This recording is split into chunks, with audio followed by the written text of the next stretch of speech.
Ella nunca llega sola, todos bandidos que suelten la pi. Ay, ay. Welcome back. I'm Nova Kingsley, and this is TrendWave News. Last night, the Super Bowl didn't just crown a champion, it redefined who the game is for and who gets to be seen on America's biggest stage.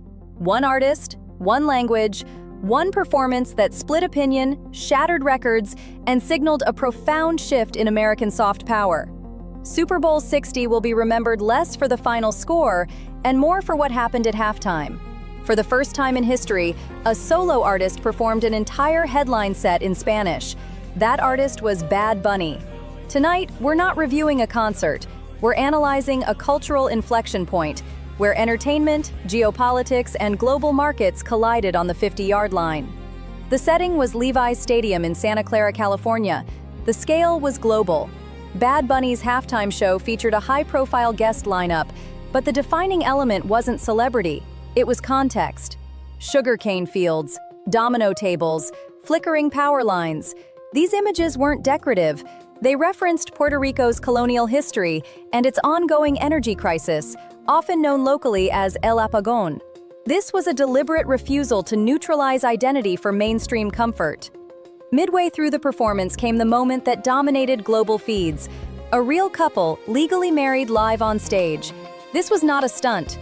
It was a registered ceremony, transforming the most commercialized stage in sports into a deeply personal space. In digital era terms, it collapsed the distance between global spectacle and individual participation. The reaction was immediate and polarized. Millions celebrated representation and cultural visibility. Others condemned the performance as exclusionary or un-American, focusing on the exclusive use of Spanish. Among the critics was Donald Trump, whose remarks amplified a broader political backlash.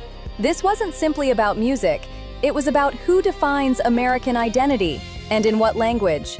To understand why this matters, follow the strategy. The National Football League is in aggressive global expansion mode: London, Munich, Mexico City, and beyond.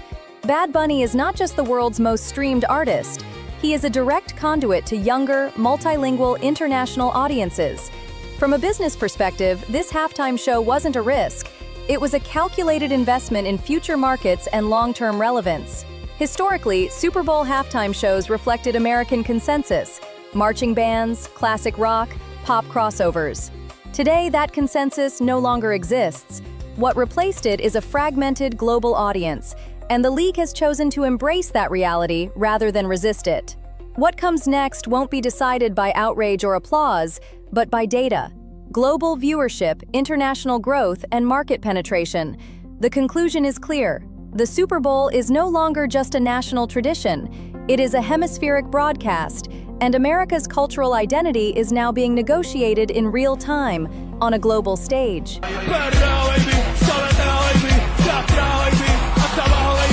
Moments like this ask for restraint, not reaction. Cultural events don't arrive to secure agreement, they arrive to reveal difference. And difference is not a failure of society, it is evidence of it.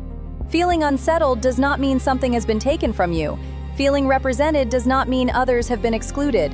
The halftime performance by Bad Bunny was never a referendum. It was a signal of change, of visibility, of a broader conversation already underway. Wisdom lives in how we respond next, not by silencing, not by shouting, but by holding space with composure.